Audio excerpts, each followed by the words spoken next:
Every sound has a story.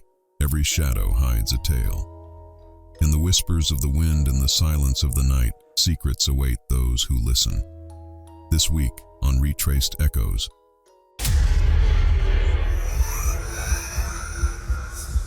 In the quiet suburban tapestry of West Hartford, Connecticut, a malevolent force stirred, turning the Donovan family's American dream into an enduring nightmare. The year was 1974, and the Donovans, a family much like any other, found themselves entwined in a chilling saga of diabolic proportions after a seemingly innocent dalliance with a Ouija board.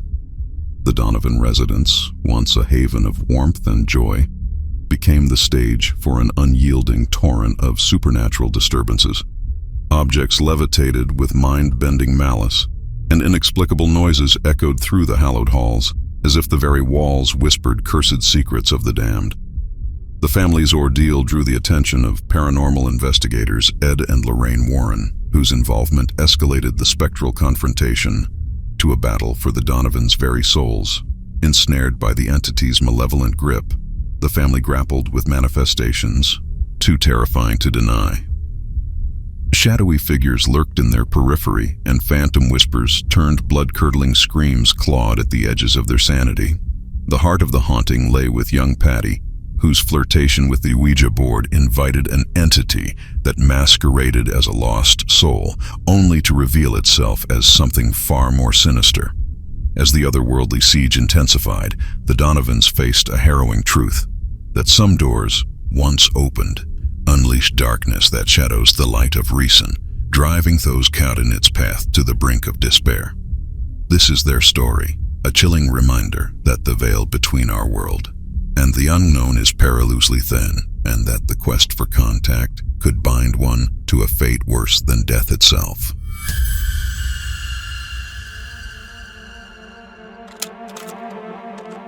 Hello, no one is available to take your call. Please leave a message after the tone.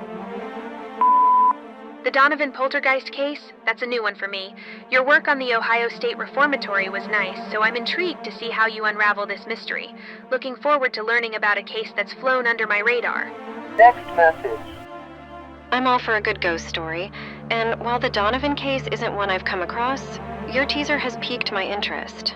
The thought of a family dealing with something so out of the ordinary, I can't wait to hear the details. Next message. Your podcasts feel like investigative journalism meets horror fiction. I don't know anything about this case, but you have me interested.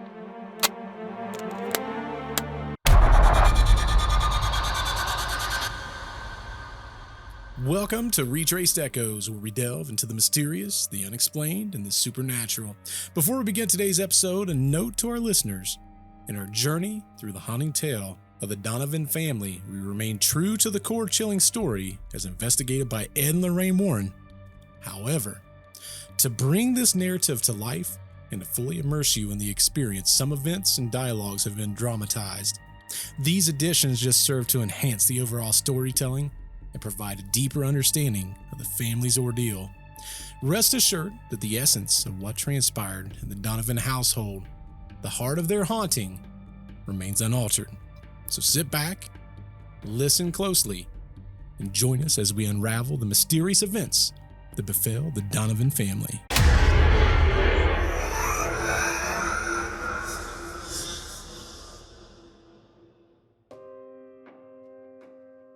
Welcome to West Hartford, Connecticut, a charming town where life hums along in peaceful regularity. Here, on a tree-lined street, stands a delightful two-story house, the home of the Donovan family. Ted, a dedicated office worker, Ellen, a loving stay-at-home mom, and their two children, Patty and Brian, embody the picture of an everyday American family. In their home, laughter fills the air. The small quarrels, they dissolve as quickly as they arise, much like any other household. On one sunny afternoon, Ellen busies herself in the kitchen, the aroma of freshly baked cookies wafting through the air. Ted, in his usual spot, relaxes with a newspaper after a long day at work. Brian, he plays with his toys in the living room floor, his imagination taking him on a grand adventure. Patty, Our bright-eyed teenager sits at the dining room table, her homework spread out before her, yet her mind seems miles away, lost in thought. The family's life, while cozy and full of love, often feels too predictable for young Patty. She craves excitement, a break from the monotonous shift of school and home. Little does she know, her desire for something different, something more, is about to be answered in the most of unexpected ways. It all begins with a seemingly innocent discovery. One Saturday, while the family cleans out the attic, in a hidden corner reveals an old forgotten relic, a Ouija board, covered in dust, with his letters just faintly visible. The board intrigues Patty. She's heard stories, of course, whispers of the power to reach beyond the veil, to communicate with another realm. Despite her parents' dismissive chuckles and Brian's disinterest, Patty feels an unexplained pull towards the board. Can we keep it, she asks, her eyes gleaming with curiosity. Ted and Ellen exchange glances, seeing no harm in indulging their daughter's whims. Sure, Patty. It's just an old game, Ted replies with a casual shrug. That evening, in the muted glow of her bedroom lamp, Patty sat cross-legged on the floor, the Ouija board resting on her knees. The house was silent, except for the soft creaks and the groans of the settling frame. Her fingers trembling slightly as she touched the planchette. Her heart a mixture of anticipation and a tingle of fear. Is anyone there? She whispered, her voice just barely more than a breath. The planchette laid motionless, and for a moment, Patty wondered if she had been foolish to expect a response. But then, almost imperceptibly at first, it began to move. Gliding smoothly across the board, it came to rest firmly on yes. A chill ran down Patty's spine, a thrill of both fear and excitement. Who are you? She asked, her voice steadier now. The planchette moved again, more confidently, this time spelling out, a friend. Patty's heart raced. She had heard stories, of course, tales whispered amongst friends of the board's power to connect from beyond, but she had never truly believed it. Not until now. Are you a ghost? She continued, the words spilling out. The planchette hesitated, and then slid to no. Patty's brow furrowed in confusion. If not a ghost, then what? Her curiosity piqued. She moved on. What are you then? The planchette's motion was almost hesitant, as if the entity on the other side was pondering its answer. Finally, it spelled out lonely. Patty's heart softened. Here was a being, whatever it was, reaching out across the void, yearning for connection just as she was. I understand, Patty murmured, a sense of kinship growing within her. I'm lonely too.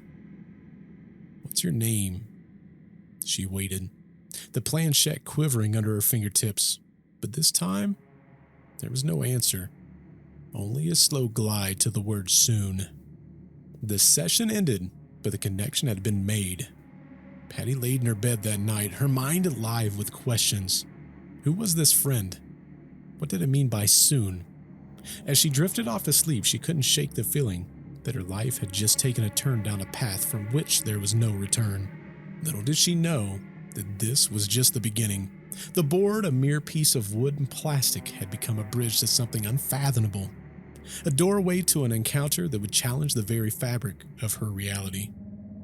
In the Donovan household, a subtle yet profound change was taking root. As autumn's embrace turned the leaves to shades of amber and gold, the family began to sense a shift in the fabric of their daily life.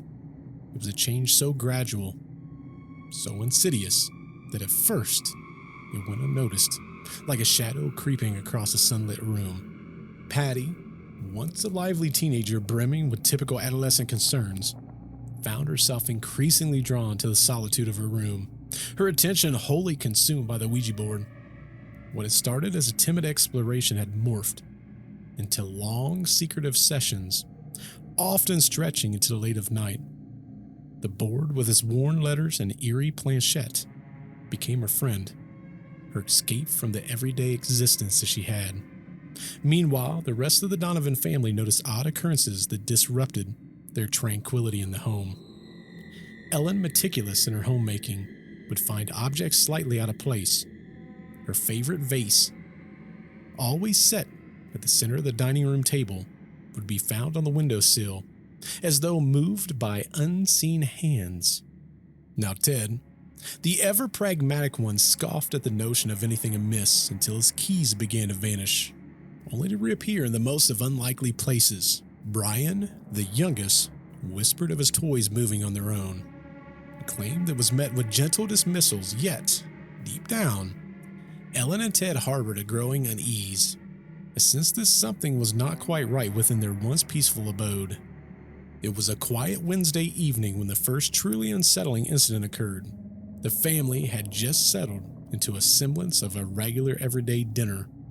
The familiar sounds of dishes clattering and soft conversations filled the air. Suddenly, a loud thump echoed from upstairs, jolting them into silence.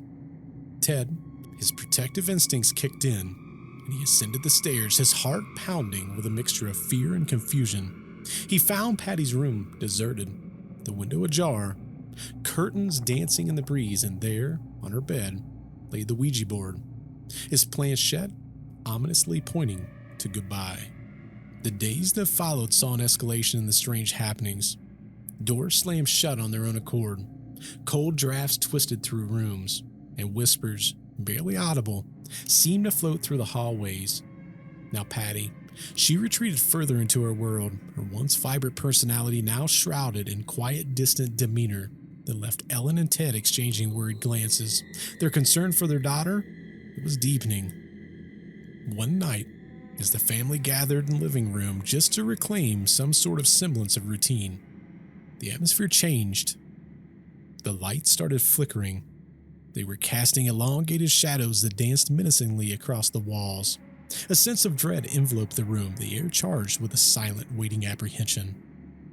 Suddenly, without warning, a series of loud knocks came from the attic, rhythmic and demanding, as if something or someone sought entry into their world. The Donovan family, once entrenched in the comfort of their suburban life, now stood on the precipice of the abyss.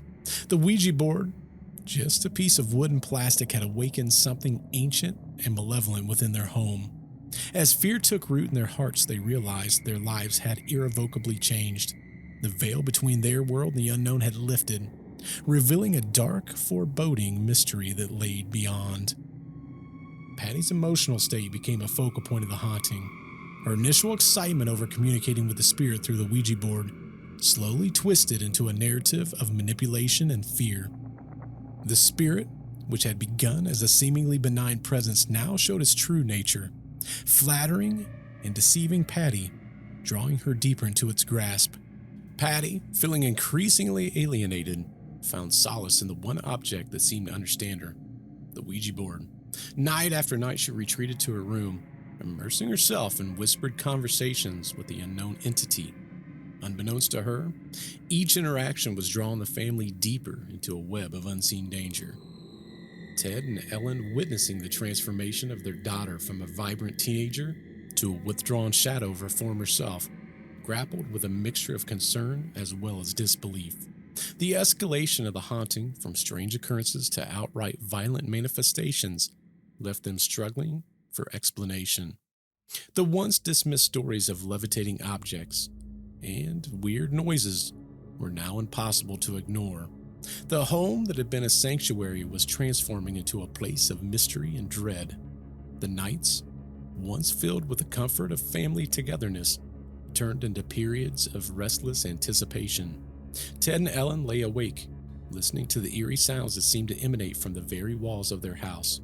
The laughter and warmth that once filled the house were now replaced with an oppressive atmosphere of fear and uncertainty.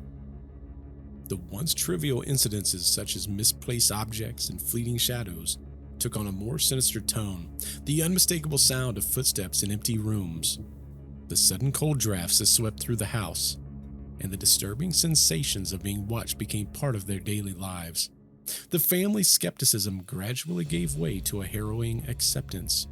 They were living in a house besieged by forces beyond their understanding. As the haunting intensified, so did the attacks. Patty's car tires were found slashed not just once, but repeatedly. Each instance more unsettling than the last. Even more disturbing was the way that Ted discovered his car's engine completely disassembled, its parts laid out with eerie precision that defied logic. These were no longer just mischievous acts, but a calculated assault on their everyday lives. The Donovan family, once a haven of laughter and warmth, had morphed into the realms of shadows and whispers. The nights became a time of heightened vigilance and fear. Ellen and Ted, once dismissive of the children's tales of moving toys and misplaced objects, could no longer ignore the chilling reality that was unfolding before their very eyes. Patty's transformation was the most alarming. From the vibrant, carefree girl that they once knew, she now seemed like a stranger, her eyes often distant, her conversations cryptic. She spent hours locked away in her room, the sounds of her whispering dialogue with a Ouija board seeping through the cracks in the door, leaving Ellen and Ted feeling helpless and increasingly terrified. The disturbances, they escalated each passing day. Objects began to move with purpose and intent as if propelled by an unseen force. Family photos were found turned face down, their glass frames cracked. The once comforting sound of the house settling at night was replaced by an ominous creaking, as if the very structure was protesting against an unseen intruder. Then came the incident that shattered any remaining appearance of routine. It was a stormy night, the rain battering against the window, the wind howling like a chorus of lost souls. The family huddled in the living room, a futile attempt to find comfort in each other's presence. Suddenly, the light started flickering, and then went completely out, plunging the room into darkness. In the glow of the fireplace, they witnessed a sight that would haunt them for the rest of their lives. The furniture began to levitate, slowly at first, then with increasing speed as if caught in a violent unseen tempest. A cold, suffering dread filled the room, the air thick with a sense of otherworldly presence.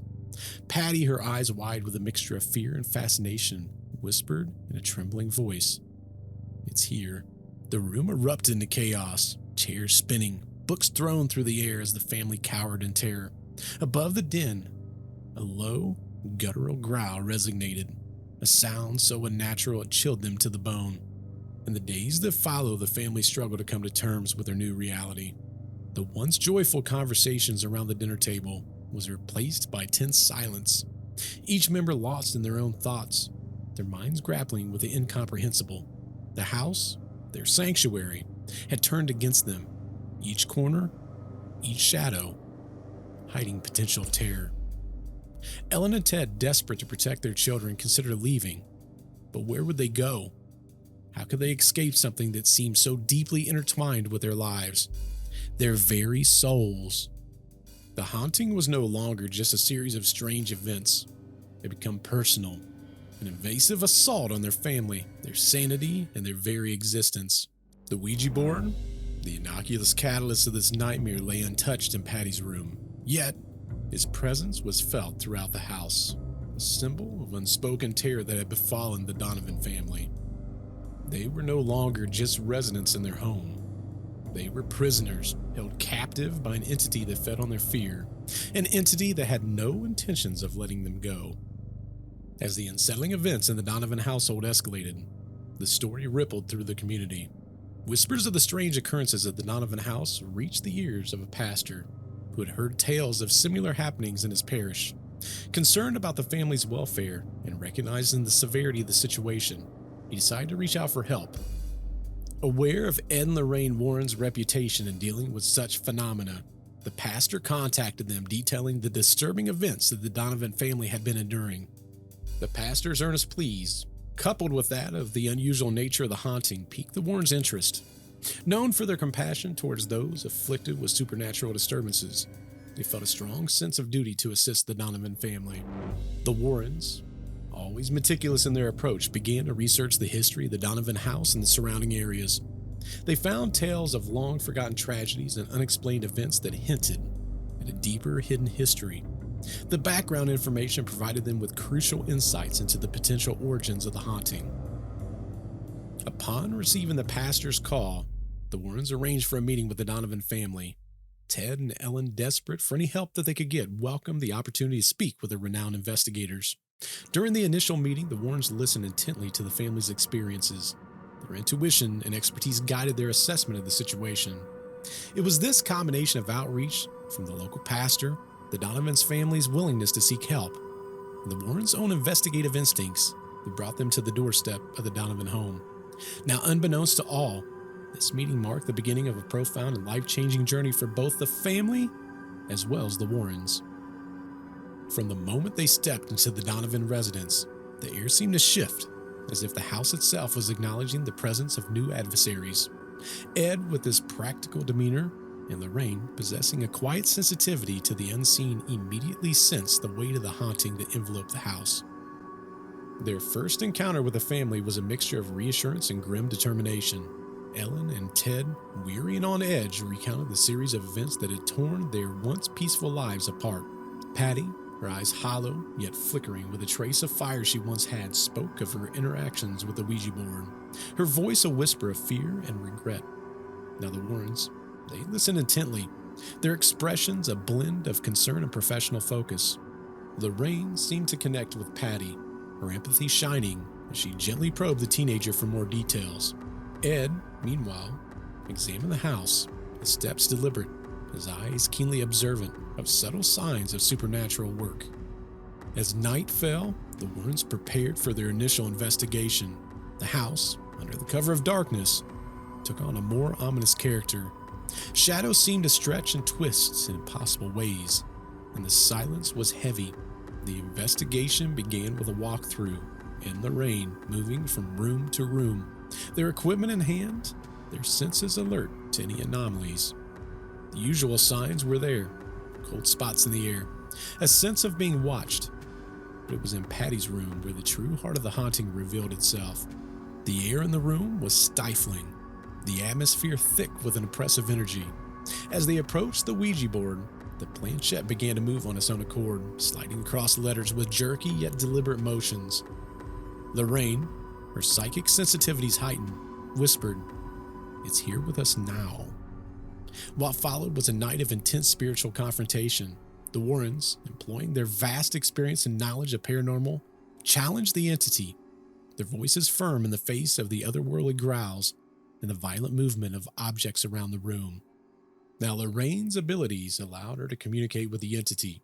Her words were a blend of command and compassion. The family huddled together, watching in a mix of awe and terror as the Warrens battled with the unseen force. The air crackled with energy, the boundaries between the physical and spiritual world blurring as the confrontation reached its climax. As dawn approached, a sense of calm finally descended upon the house. The oppressive energy lifted, the shadows receding to the corners of the room.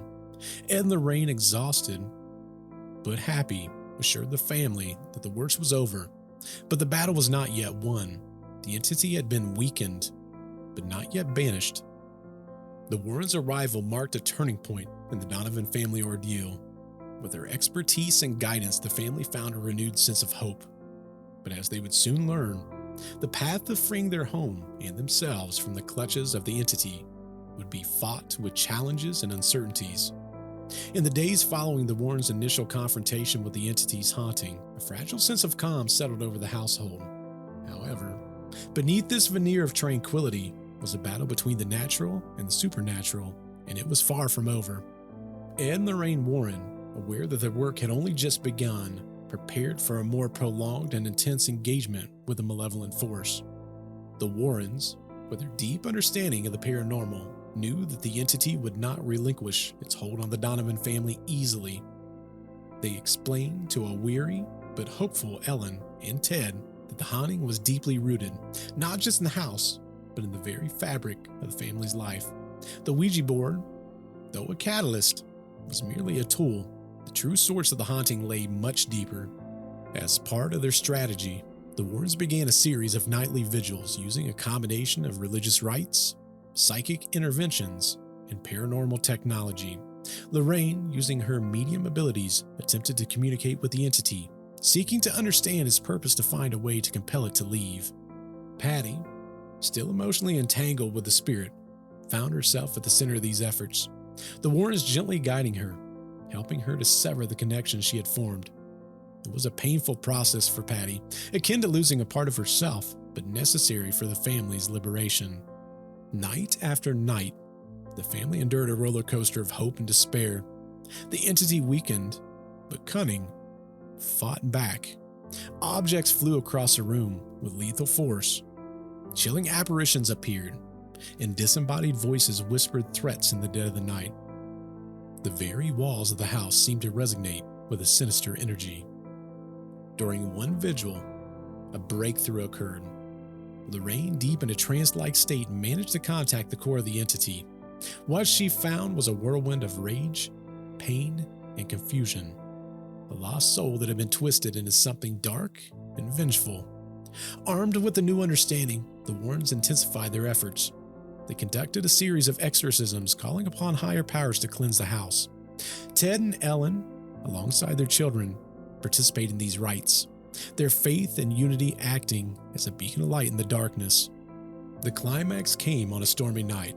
Amidst the chanting and prayers of the glowing candles, the family and the Warrens stood united, their will converging into a single force of defiance against the entity.